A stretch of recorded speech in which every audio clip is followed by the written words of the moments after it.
Donc, petit C, masse volumique. C, masse volumique. Masse volumique de quelques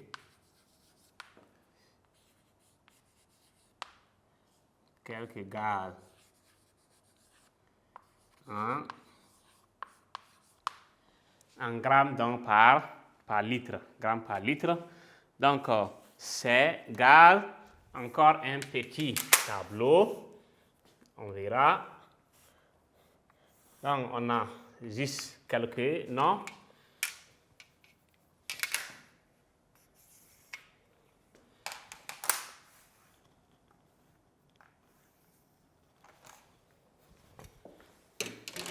Donc, on va voir l'hydrogène. L'hydrogène, on a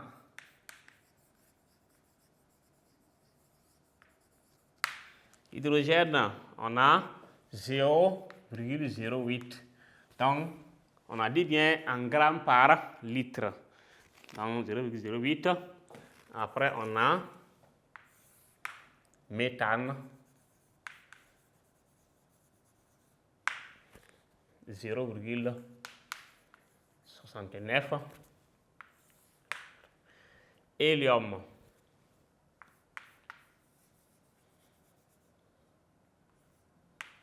Hélium, 0,16.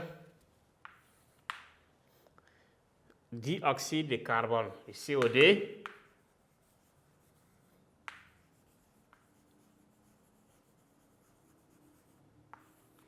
Dioxyde de carbone, 1,8. Donc, voici ici quelques exemples donc, de gaz et leur masse volumique. Hydrogène, méthane, propane, tout ça, on a juste donné quelques échantillons. L'hélium et dioxyde de carbone qui est le gaz carbonique ou encore le CO2. Donc, on va voir en remarque ce qu'on appelle la densité d'un corps. Qu'est-ce que c'est la différence entre la densité d'un corps et la masse volumique? Donc, remarque.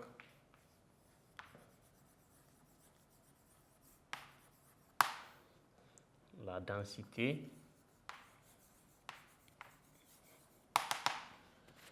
d'un corps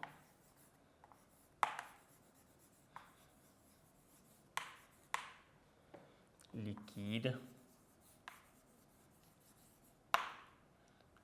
ou solide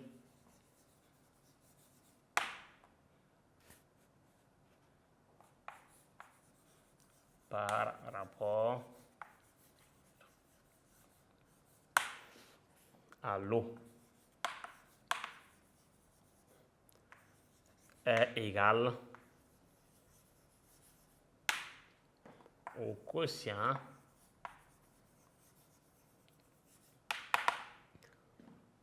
de la masse d'un volume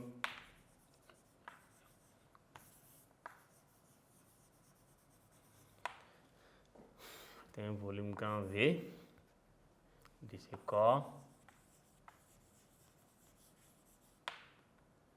par la masse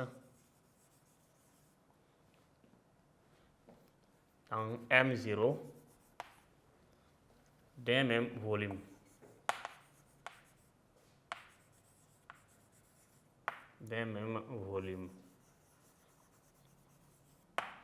Donc, la densité s'exprime par un nombre sans unité. La densité s'exprime donc par un nombre sans. Donc, voilà. Donc, la densité d'un corps liquide ou solide par rapport à l'eau est égale au quotient de la masse d'un volume V. Le quotient, donc ici, ce n'est pas le quotient du volume, c'est le quotient de la masse d'un volume V de ce corps par la masse M0 d'un même volume. Ça veut dire que c'est masse divisé par masse. Donc la densité n'a pas d'unité. Donc, chers élèves, chers apprenants, donc le chapitre que nous avons donc vu aujourd'hui, chapitre 4, partie physique, la masse volumique et la densité donc de quoi? D'un corps. Donc, parlant de la masse volumique et la densité d'un corps, on a vu en grand 1 la définition, donc qui était donc quoi? Le quotient de la masse par le volume. Et on note la masse volumique petit a comme ça, voilà, donc qui est égal à M sur V. En grand 2, on a vu les différents types d'unités.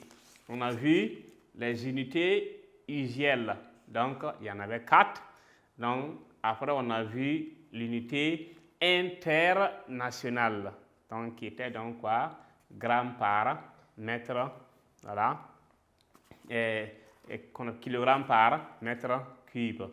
Donc ici, on a vu en petit 3, donc la masse volumique de quelques corps. En petit a, masse volumique de quelques substances solides en grammes par centimètre cube.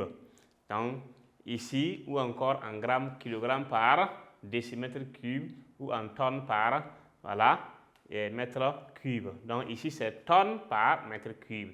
Donc on ne confond pas parce que ça c'est donc la partie G, donc on ne mélange pas avec mètre cube.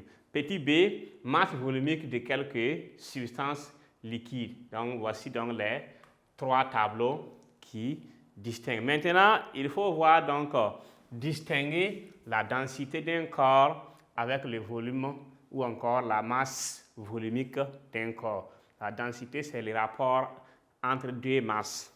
La masse d'un corps, donc on a dit que c'est le quotient de la masse d'un volume. Donc, le volume, si on prend 1 litre d'eau, on cherche sa masse. Donc, pour qu'on ne pense pas que c'est le quotient du volume avec quelque chose, c'est la masse d'un volume V. Si on a un volume V, on cherche sa masse et on fait le rapport, ça veut dire on divise par la masse M0 d'un même volume. Donc, ça sera masse divisé par masse. Donc, gramme sur gramme, il n'y a pas d'unité. Donc, c'est comme les pourcentages, quand vous calculez les pourcentages, donc, il n'y a pas donc d'unité. Voilà. Donc, voici ici. Maintenant, la densité s'exprime par un nombre sans unité. Donc, chers élèves, chers apprenants, donc, nous venons donc d'achever cette leçon. Et voilà, qui était dans le chapitre 4. Maintenant, nous allons vous proposer un exercice d'application. Donc, pour évaluer quoi? Évaluer votre connaissance sur la notion donc, du jour qui était dans la masse volumique et densité. Donc, merci bien de suivre.